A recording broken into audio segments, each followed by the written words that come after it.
സ്നേഹത്തോടെ പെരുമാറണം. സഹോദരങ്ങളെ, മക്കളോട് സ്നേഹത്തോടെ സംഭാഷണം നടത്തണം.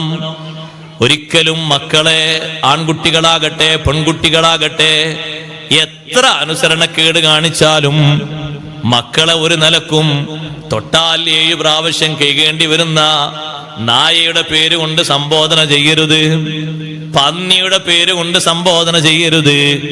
മക്കളെ വിളിക്കേണ്ടത് എത്ര സാഹസികമായ ഉപദേശമാണെങ്കിലും ഖുർആൻ പഠിപ്പിക്കുന്നുണ്ട് ആ വിളിയുടെ ശൈലി. അനുസരിക്കാതെ മുന്നോട്ട് പോകുന്ന മകനെ ബഹുമാനപ്പെട്ട നൂഹ് നബി അലൈഹിസ്സലാം വിളിക്കുന്ന വിളി യാ ബുനയ്യ ഇർകം മഅനാ,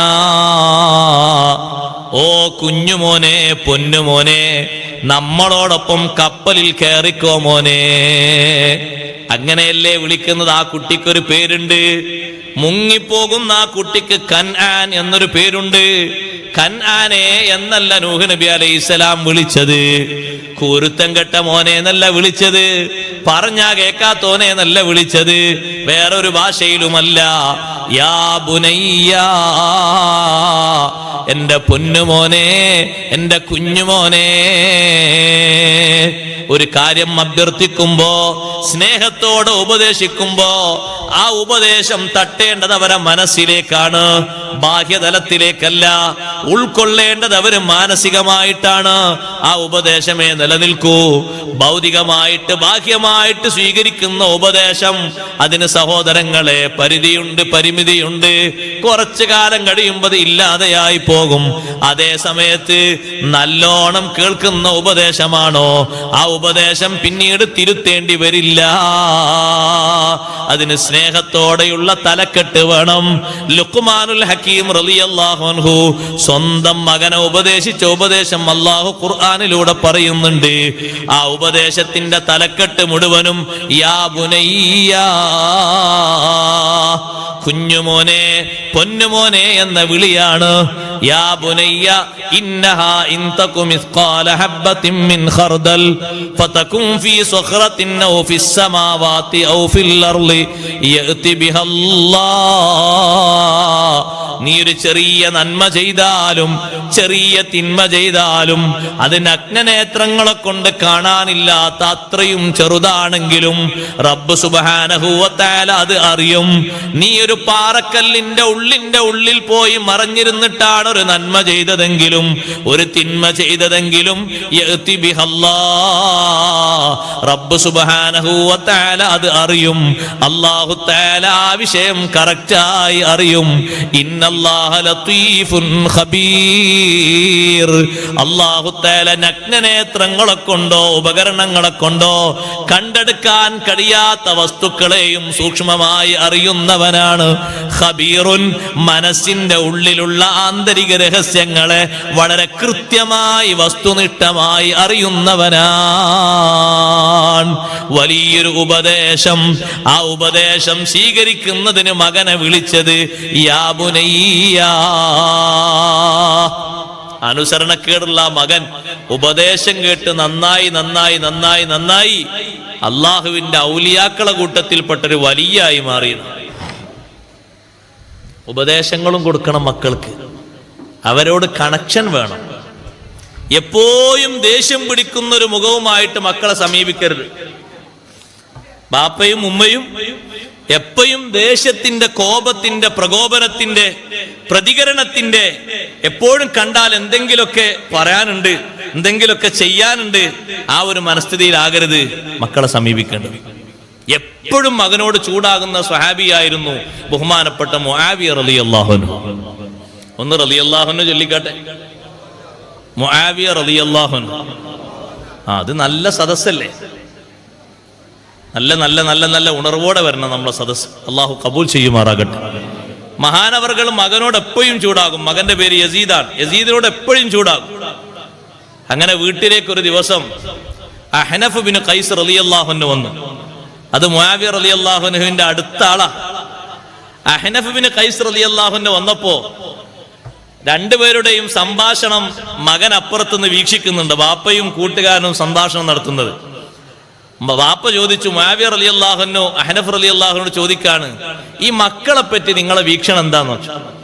അപ്പൊ മഹാനവറുകൾ പറഞ്ഞു, മക്കളോ അവര് ഇമാദു ലുഹൂരിന വസിമാറു ഖുലൂബിന, നമ്മുടെ അവലംബമാണ് നമ്മുടെ മക്കൾ. അങ്ങനെ കാഴ്ചപ്പാടില്ലേ പലർക്കും? നമ്മുടെ അവലംബമാണ്.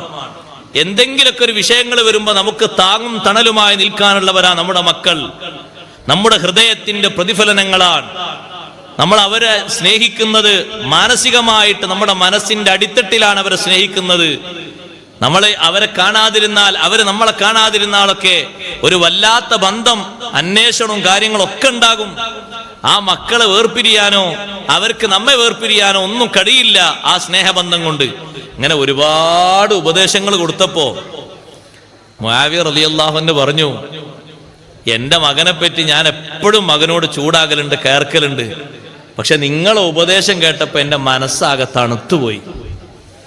ഇനി എന്റെ മോനെ കാണുമ്പോ കയർക്കാനോ ചൂടാകാനോ ഒന്നും എനിക്ക് തോന്നൂല.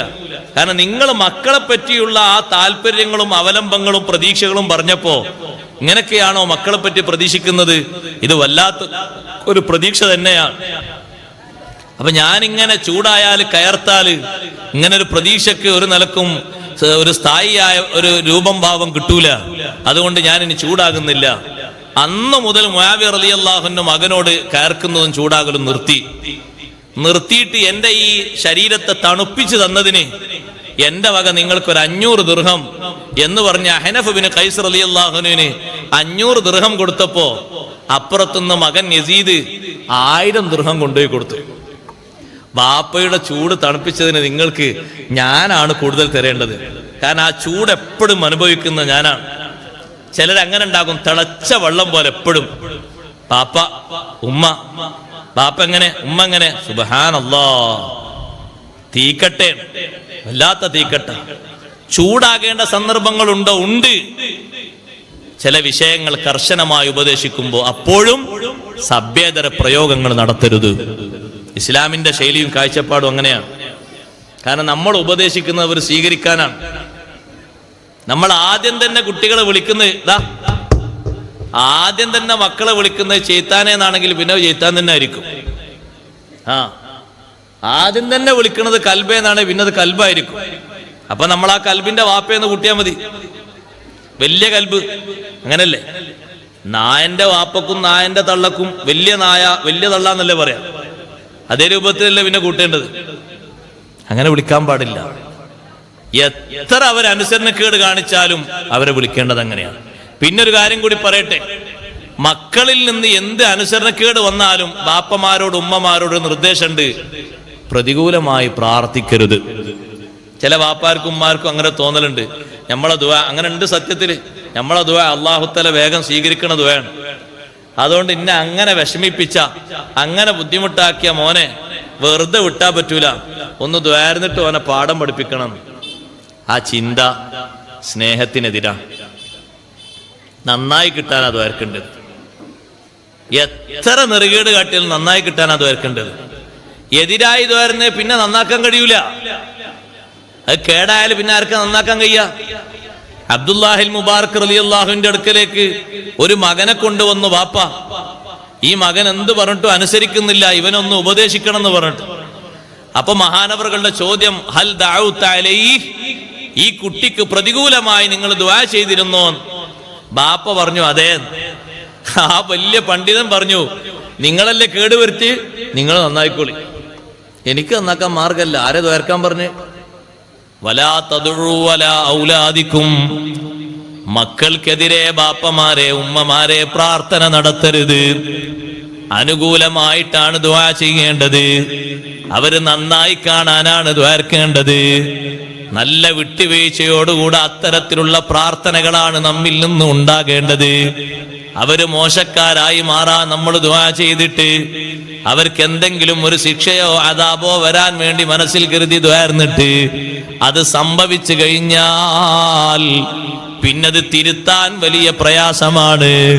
നമ്മൾ ദ്വാരുന്നത് കൊണ്ടല്ലേ അങ്ങനെ സംഭവിച്ചത്. ആ ഖേദം പിന്നെ നമുക്ക് സഹിക്കാൻ കഴിയില്ല. അതുകൊണ്ട് അനുകൂലമായി ദ്വാർക്കണം.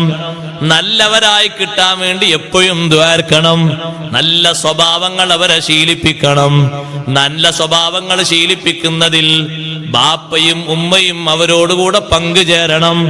നല്ല സ്വഭാവങ്ങൾ പഠിപ്പിക്കുന്നതിൽ ബാപ്പയും ഉമ്മയും അവരുടെ കൂട്ടുകാരാകണം. സ്നേഹത്തോടെ ഉപദേശങ്ങൾ നൽകണം.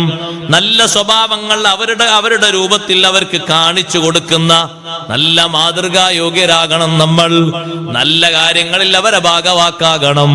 നിങ്ങൾ കണ്ടില്ലേ, ചെറുപ്പക്കാരനായ ചെറിയ ചെറുപ്പത്തിൽ തന്നെ ഖലീലുല്ലാഹി ഇബ്രാഹിം അലൈഹിസ്സലാത്തു വസ്സലാം ചെറിയ കുട്ടിയായ വലിയ വലുപ്പത്തിലേക്ക് ഉയരാത്ത ഇസ്മായിൽ നബി അലൈഹിസ്സലാമിനെ ഇബ്രാഹിം നബി അലൈഹിസ്സലാം സഹായത്തിന് കൂട്ടി.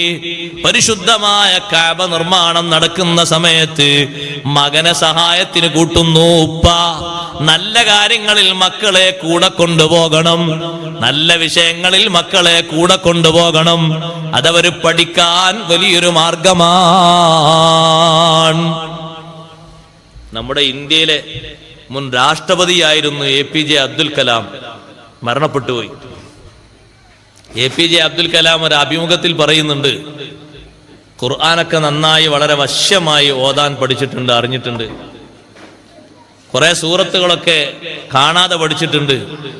യാസീൻ സൂറത്തൊക്കെ കാണാതെ അറിയുന്ന അദ്ദേഹം പറഞ്ഞപ്പോ ചോദിക്കുന്ന പത്രക്കാരൻ ചോദിച്ചു, എങ്ങനെയാ ഇതൊക്കെ പഠിക്കാനുള്ള സാഹചര്യം ഉണ്ടായെന്ന് പറഞ്ഞപ്പോ, സുബൈ നിസ്കാരത്തിന് ബാപ്പൊരു മുഅദ്ദിനാണല്ലോ, അദ്ദേഹത്തിന്റെ ഉപ്പൊരു മുഅദ്ദിനാണ്, വാങ്ങിക്കൊടുക്കുന്ന ആളായിരുന്നു. അപ്പൊ സുബൈക്ക് പോകുമ്പോ വാപ്പ എന്റെ കൈയും പിടിച്ചുകൊണ്ടുപോകും. പള്ളിയിലൊരു ഭാഗത്ത്, ഞാനന്ന് ചെറിയ കുട്ടിയാണ്, പള്ളിയിലൊരു ഭാഗത്ത് എന്നെ ഇരുത്തിയിട്ട് നിസ്കരിക്കുന്നവരെ നിസ്കാരം നോക്കി പഠിക്കാൻ പറയും. അതൊരു ശൈലിയാ. ഇത് നമ്മളാകെ മക്കളെ കൊണ്ടുപോലെ കല്യാണത്തിന് മാത്രം, വേറെ ഒരു സംഗതിക്കുമില്ല, വേറെ ഒരു നന്മയിലേക്കില്ല. എല്ലാ നല്ല അവസരങ്ങളിലേക്കും മക്കളെ കൊണ്ടുപോകണം. അപ്പേ അവർ നന്നായി കിട്ടുള്ളൂ. നിങ്ങൾ കണ്ടില്ലേ, ബഹുമാനപ്പെട്ട അനസ് ബിൻ മാലിക് റളിയല്ലാഹു അൻഹു എത്ര മക്കളുള്ള മഹാനാണ്. സ്വന്തം മുതുകിൽ നിന്ന് തന്നെ അല്ലാഹു തആല 100-ലധികം മക്കളെ നൽകിയിട്ടുണ്ട്. പേരക്കുട്ടികളല്ല, സ്വന്തം മക്കളെ. അത്രയും വലിയ സന്താന സൗഭാഗ്യമുള്ള മഹാൻ. ആ മക്കളെയൊക്കെ കൊണ്ടുപോകുന്നൊരു സദസ്സുണ്ട് നാട്ടില്. ഒരു ഘട്ടത്തിലല്ല, വിവിധ ഘട്ടത്തില്. ഏതെങ്കിലും ഒരു സ്വഹാബി ഖുർആൻ ഓതി തീർക്കുന്ന ഖത്മിന്റെ സദസ്സറിഞ്ഞാൽ അങ്ങോട്ട് കൊണ്ടുപോകും ഈ മക്കളെ മുഴുവനും. വീട്ടിൽ മഹാനവറുകൾ ഖത്മ് തീർക്കുന്ന അന്ന് ഭാര്യയെയും മക്കളെയൊക്കെ ഒരുമിച്ച് കൂട്ടി ഇരുത്തിയിട്ട് ഖത്മിന്റെ ദുആ നടത്തും. നമ്മൾ ഖത്മിന്റെ ദുആ നടത്തണമെങ്കിൽ വാപ്പയോ വല്യപ്പയോ മരിക്കേണ്ടി വരും അവിടെ. അല്ലാതെ ഹയാത്ത് കാലത്ത് നിങ്ങളൊന്ന് കൈയൊന്നിച്ചാണ് വീട്ടിൽ മക്കളെയും ബാപ്പ ഒക്കെ കൂട്ടിയിട്ട് ഖത്ം ദുആയിരുന്ന ആൾക്കാർ ഉണ്ടാകൂല. ഖുർആൻ ഓതി ഖത്മ് തീർക്കുമ്പോ ഭാര്യയെയും ഉമ്മയെയും കുടുംബക്കാരെയൊക്കെ ഒരുമിച്ച് കൂട്ടി മക്കളെ കൂട്ടിയിട്ട് ദുആ. ആ ദുആ അല്ലാഹു തആല ഇജാബത്ത് നൽകുന്ന ദുആയാണ്. ഖത്മുൽ ഖുർആന്റെ ദുആന് ഒരു നിലക്കും ഉത്തരം കിട്ടാതിരിക്കൂല. ആ ദുആർക്കുമ്പോ ഞങ്ങളൊക്കെ നന്നാക്കണേ അല്ലാഹ്, ഇതെന്റെ മക്കളാണ്, ഇതെന്റെ ഭാര്യയാണ്, ഇതെന്റെ ഉമ്മയാണ്. ഓരോരുത്തർക്കും സ്പെഷ്യലായ ദുആർക്കാലോ. ഹംദും സ്വലാത്തും ചൊല്ലിയിട്ട് ബാക്കിയൊക്കെ മലയാളത്തിൽ തരുന്നാ മതി, കുഴപ്പമൊന്നുമില്ല. ഹംദും സ്വലാത്തും അറബിയിൽ അൽഹംദുലില്ലാഹി റബ്ബിൽ ആലമീൻ അല്ലാഹുമ്മ സ്വല്ലി അലാ സയ്യിദിനാ മുഹമ്മദിൻ വഅലാ ആലി സയ്യിദിനാ മുഹമ്മദ് എല്ലാവർക്കും കിട്ടൂലേ. ബാക്കി അങ്ങ് മലയാളത്തിൽ അങ്ങ് ദ്വാരക്കുക. അവസാനം ഒരു സ്വലാത്തും ഒരു ഹംദും. എത്ര നല്ല സദസ്സാണ്. ഖത്മുൽ ഖുർആൻ തീർക്കുന്ന സമയത്തൊക്കെ മഹാനവറുകൾ ചെയ്തിരുന്നു. അതവരുടെ ഭാവിയുടെ ബാസുരതയ്ക്ക് വേണ്ടിയുള്ള കാര്യമാണ്. ഇത്തരത്തിലുള്ള ആത്മീയ കാര്യങ്ങൾ, വിഷയങ്ങൾ നമ്മിൽ അന്യമായി പോയി. നമ്മിലാകെ തളം കെട്ടി നിൽക്കുന്നത് ഭൗതികതയുടെ ചില ചിത്രങ്ങൾ മാത്രമാണ്. അതുകൊണ്ട് മാത്രം നന്നായി കിട്ടുമെന്ന് കരുതരുത്. അങ്ങനെ ആരും ഉദ്ദേശിക്കുകയും ചെയ്യരുത്. ആത്മീയമായ വശങ്ങൾ മുഴുവനും നമ്മിൽ ഉണ്ടായിത്തീരണം. അതിലേറ്റവും പ്രധാനപ്പെട്ട ഒന്നാണ് നന്മക്കവരെ സാക്ഷികളാക്കണം. ഖലീലുല്ലാഹി ഇബ്രാഹിം അലൈഹിസ്സലാത്തു വസ്സലാം കല്ലിങ്ങനെ പടുക്കുന്ന സമയത്ത് ആകുന്ന ചെറിയ ചെറിയ കല്ലുകളൊക്കെ കൊണ്ടുവന്ന സ്ഥലത്ത് നിന്ന് ഇങ്ങനെ മകൻ ഇങ്ങനെ എടുത്തു കൊടുക്കുന്നു. എന്തിനാപ്പോ ഈ പങ്കെടുപ്പിക്കുന്നത്? ലോകത്ത് ലോകാവസാനം വരെ വരുന്ന ജനങ്ങൾക്ക് ഇബാദത്ത് ചെയ്യാൻ വേണ്ടി അല്ലാഹു തആല ഭൂമിയിൽ ആദ്യമായി മലക്കുകളെ കൊണ്ട് ശിലവാകി നിർമ്മിച്ച വിശുദ്ധമായ കഅബത്തുൽ മുശറഫ, അതിന്റെ പുനരുദ്ധാരണ പ്രവർത്തനത്തിലാണ് ഈ മകനെ കൂടെ കൂട്ടിയിരിക്കുന്നത് ഇബ്രാഹിം നബി അലൈഹിസ്സലാം. അത് ചെറിയൊരു ഖൈറല്ല. എല്ലാ നന്മകളിലും മക്കൾ കൂടെയുണ്ടാകണം. അതവര് നന്മ കണ്ടു പഠിക്കുന്നതിനും അതിലായി വളരുന്നതിനും വലിയ നിമിത്തമാണ്. അവരതിന് സഹായത്തിന് നമ്മൾ കൂട്ടണം. പഴയ കാലത്തൊക്കെ ഖുർആൻ ഉമ്മയോതുമ്പോ ഉപ്പയോതുമ്പോ മക്കളെ കൈകളിലും ഖുർആനാണ്. അവരും ഒരുമിച്ചിരുന്ന് ഓതുകയാണ്. എല്ലാവരും ആ നന്മയിൽ സംബന്ധിക്കുമ്പോ ആ വീട്ടിലും ആ കുടുംബത്തിലും അല്ലാഹു നൽകുന്ന ബറക്കത്ത് വിവരണാതീതമാണ്. ഖുർആൻ ഓതുന്ന കുടുംബമല്ലേ അല്ലാഹുവിന്റെ പ്രത്യേക റഹ്മത്തിനും ബറക്കത്തിനും അവര് കാരണക്കാരാണ്. ഒരു ഖുർആൻ ഓതുന്ന വീട് തന്നെ ആലോചിച്ചു നോക്കൂ, എത്ര ബറക്കത്തുള്ള വീടാണ്. സഹോദരങ്ങളെ, ഖുർആനിന്റെ പാര ഓത്ത് ഒരു വീട്ടിൽ നടക്കുമ്പോ ആ വീട്ടിലുള്ള എല്ലാറ്റിനും ബറക്കത്താണ്. ആ വീട്ടിൽ കഴിക്കുന്ന ഭക്ഷണങ്ങൾക്ക്, കുടിക്കുന്ന പാനീയങ്ങൾക്ക്, എല്ലാ സംഗതികൾക്കും അതിന്റെ ബറക്കത്ത് ദായിമായി കിട്ടും. അതിനു വേണ്ടിയുള്ള ശ്രമങ്ങളും നമ്മുടെ ഭാഗത്ത് നിന്നുണ്ടാകണം. നല്ല സ്വഭാവങ്ങൾ, നല്ല സംസ്കാരങ്ങൾ അവരെ ശീലിപ്പിക്കണം. നമ്മുടെ നല്ല സ്വഭാവങ്ങൾ അവരും കണ്ടുപഠിക്കണം. ബാപ്പ എത്രമാത്രം അള്ളാഹുവിനെ ഖൗഫുള്ള ആളാണോ, ഉമ്മ എത്രമാത്രം ഭക്തിയുള്ള ആളാണോ, മക്കളിലും ആ ഭക്തിയും ആ ത്യാഗബോധവും ആ സന്ദേശവും നിലനിൽക്കുന്നു. ഉമർ ബിൻ അബ്ദുൽ അസീസ് റളിയല്ലാഹു അൻഹുവിന്റെ മക്കൾ നല്ല ഖൗഫോടെ നല്ല ഭക്തിയോടെ ജീവിച്ചത് മഹാനവറുകളുടെ ഭക്തി മൂലമാണ്. ഭരണാധികാരിയായിരുന്നിട്ട് പോലും ഒരൊറ്റ മകനും ആർഭാടത്തോടെ ജീവിക്കുന്ന ഒരവസ്ഥയുണ്ടാകാൻ ഒരിക്കലും ഉമർ ബിൻ അബ്ദുൽ അസീസ് റളിയല്ലാഹു അൻഹു സമ്മതിച്ചിട്ടില്ല. തന്റെ മക്കളിൽ ഒരു മകൻ മദീനയുടെ ചുമതലയുള്ള മകനായിരുന്നു. ആ മകൻ ഒരു മോതിരം വാങ്ങിയപ്പോ അതിന്റെ ആ മോതിരത്തിന്റെ കല്ല് വെക്കുന്ന ഈ കെട്ടിന്, കല്ലിന്റെ ഭാഗമുണ്ടല്ലോ, നമ്മളൊക്കെ മോതിര കല്ല് വെക്കുന്ന ഭാഗം, അതിന്റെ ഭാഗത്തുള്ള ആ ഒരു പീടക്ക് 1000 ദിർഹമിന്റെ വിലയുണ്ടായി എന്നുള്ള വിവരം കിട്ടിയപ്പോ കത്തെഴുതിയിട്ട് പറഞ്ഞു, മോനെ, അത്തരത്തിൽ വിലപിടിപ്പുള്ള വില കൂടുതലുള്ള മോതിരം നീ ധരിക്കരുത്. നീ ഒരു ഭരണാധികാരിയാണ്. പാകത്തിനുള്ള ജീവിതം മതി, പാകത്തിനുള്ള ജീവിതം മതി. ഖജനാവിൽ പണമുണ്ടെങ്കിലും സ്വന്തം ആവശ്യത്തിന് ഇത്രയും അധികം ഉപയോഗിച്ചുകൂടാ എന്ന് ഭരണാധികാരിയായ ഉമർ ബിൻ അബ്ദുൽ അസീസ് റളിയല്ലാഹു അൻഹു മകനെ നിർദ്ദേശിക്കുന്നു. രാജ്യം ഭരിക്കുമ്പോ പെരുന്നാളിന് ധരിക്കാൻ പുതുവസ്ത്രം വേണമെന്ന് പറഞ്ഞ് ചെറിയ കുട്ടികളടക്കം ഖലീഫയുടെ അടുത്ത് ചെന്ന് പറഞ്ഞപ്പോ ഉമർ ബിൻ അബ്ദുൽ അസീസ് റളിയല്ലാഹു അൻഹു പറയുന്നു, എന്റെ കയ്യിൽ പണമില്ല, എന്റെ കയ്യിൽ പണമില്ല, ഖജനാവിൽ പണമുണ്ട്. എനിക്ക് ഈ മാസം നിശ്ചയിച്ചിരുന്ന ഒരു ശമ്പളമുണ്ട്, ആ ശമ്പളം ഞാൻ വാങ്ങിയിട്ടുണ്ട്, നിങ്ങൾക്കതുകൊണ്ട് ചെലവും നടത്തിയിട്ടുണ്ട്. ഇപ്പോൾ വസ്ത്രം വാങ്ങിത്തരാൻ എന്റെ കയ്യിൽ പണമില്ല, പക്ഷേ ഖജനാവിലുണ്ടല്ലോ, ഖജനാവിലെ പണം സൂക്ഷിക്കുന്ന, നിധി സൂക്ഷിക്കുന്ന ആളോട് വന്നിട്ട് പറഞ്ഞു, അടുത്ത ഒരു മാസത്തെ ശമ്പളം നേരത്തെ എനിക്ക് നൽകുമോ? ആ ഖാസിനുൽ മാല്, പണം സൂക്ഷിക്കുന്ന ആള് ഉമർ ബിൻ അബ്ദുൽ അസീസ് തങ്ങളോട് ചോദിച്ചു, എന്തിനാണ്? നാളെ കഴിഞ്ഞാൽ മറ്റന്നാള് നമ്മുടെ നാട്ടിൽ പെരുന്നാളാണ്, എന്റെ മക്കൾക്ക് പുതുവസ്ത്രം വാങ്ങിയിട്ടില്ല, പുതിയ വസ്ത്രം വാങ്ങാനാണ്. അപ്പോ നിധി സൂക്ഷിക്കുന്ന സൂക്ഷിപ്പുകാരൻ ചോദിച്ചു ഉമർ ബിൻ അബ്ദുൽ അസീസ് തങ്ങളോട്, അടുത്തൊരു മാസക്കാലം നിങ്ങൾ ജീവിച്ചിരിക്കും എന്നതിന് ഗ്യാരണ്ടി ഉണ്ടോ? അടുത്തൊരു മാസക്കാലത്തെ ശമ്പളമല്ലേ നേരത്തെ ചോദിക്കുന്നത്? അടുത്തൊരു മാസക്കാലം നിങ്ങൾ ജീവിച്ചിരിക്കുമോ? അതിന്റെ ഉറപ്പ് നിങ്ങൾക്കുണ്ടോ? ഉറപ്പുണ്ടെങ്കിൽ നിങ്ങൾക്കൊരു മാസത്തെ ശമ്പളം നേരത്തെ തരാം. ഉമർ ബിൻ അബ്ദുൽ അസീസ് റളിയല്ലാഹു അൻഹു പറഞ്ഞു, വേണ്ട, എനിക്കതിന് യാതൊരു നിശ്ചയവുമില്ല. ആർക്ക് പറയാൻ കഴിയും സഹോദരങ്ങളെ, ഇന്നത്തെ രാത്രി കഴിഞ്ഞ് നാളെ പകല് നമ്മൾ ഉണ്ടാകുമെന്ന് ആർക്കും നിശ്ചയിച്ചുറപ്പിച്ച് പറയാൻ കഴിയൂല. അള്ളാഹുവിന്റെ നിശ്ചയമാണ്, തീരുമാനമാണ്.